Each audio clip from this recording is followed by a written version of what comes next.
Metro Police are looking into an overnight shooting in the Limerick neighborhood, which is just off of Old Louisville. Police say it happened around 10:30 last night in the 700 block of Zane Street. That's where they found a man who'd been shot in his ankle. He was taken to University Hospital and is expected to survive. Right now, there are no suspects. If you have any information, you're urged to call LMPD at 574-LMPD.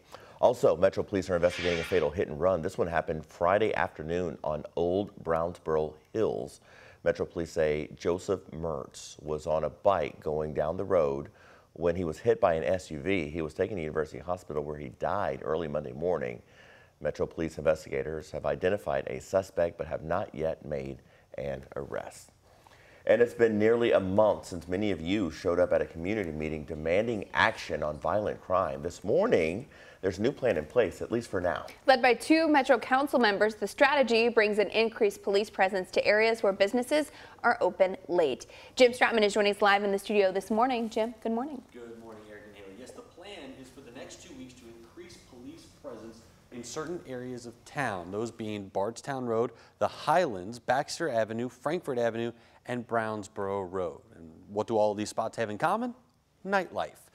Violence in these high-trafficked areas is something that's gotten increased attention here in Louisville. So now Metro government says more officers will be doing walking patrols and traffic enforcement in those busy areas. For now, the increased police presence in that area is just going to be temporary. This is really just a trial run that's set to end on Saturday, September 16th. Louisville Councilmember Ben Reno Weber says the hope is that this trial patrol run can help put an end to a cycle of violence.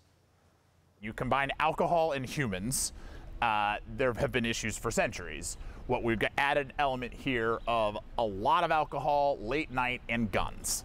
So that is making things more acute. Our team talked to one business owner who said that he's actually welcoming that kind of increased police presence.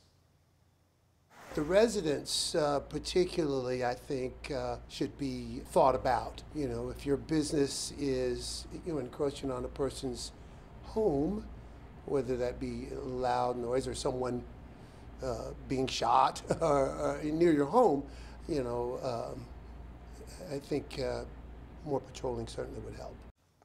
Now, on top of the enhanced patrols, the Metro's Alcoholic Beverage Control Unit is cracking down on excessive noise complaints, too.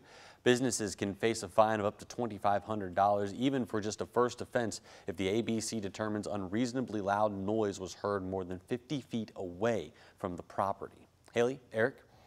All right, Jim, thank you. With union contract deadlines fast approaching, we could be just days away from auto workers walking off the job at plants across the country. And that includes the Ford plant right here in Louisville. It's a fact that was not lost on the thousands of union employees from major companies like Ford as they celebrated Labor Day with the United Labor Picnic at Kentucky Kingdom.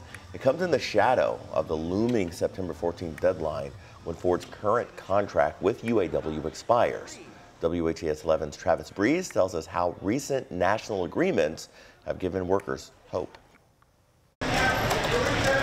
We're building the 2 biggest battery plants on planet Earth, the cleanest, greenest recycled paper mill, and every single one of them is being built with union work.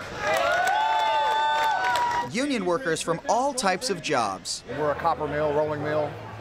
Been there about 15 years. Including Jim Mattingly with United Steelworkers Local 1693.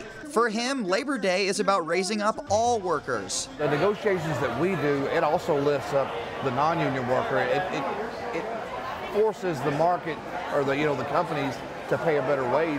UAW is setting up right now for possible work stoppage. We hope we don't. We want to get a contract. 2 of the biggest talking points were celebrating Teamsters and UPS's recent contract, and also the deadline for United Auto Workers and Ford to strike a deal. And labor's really on the turn, right? We're on the rise.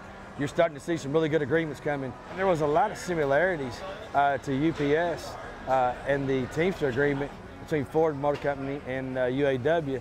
So we put a lot of their actions into play. Ford is also a critically important employer in Kentucky that needs a solid workforce. So my hope is that they can come to a mutually beneficial agreement. Employees taking a well-deserved day off who say their main goal is people working one job that can support a family.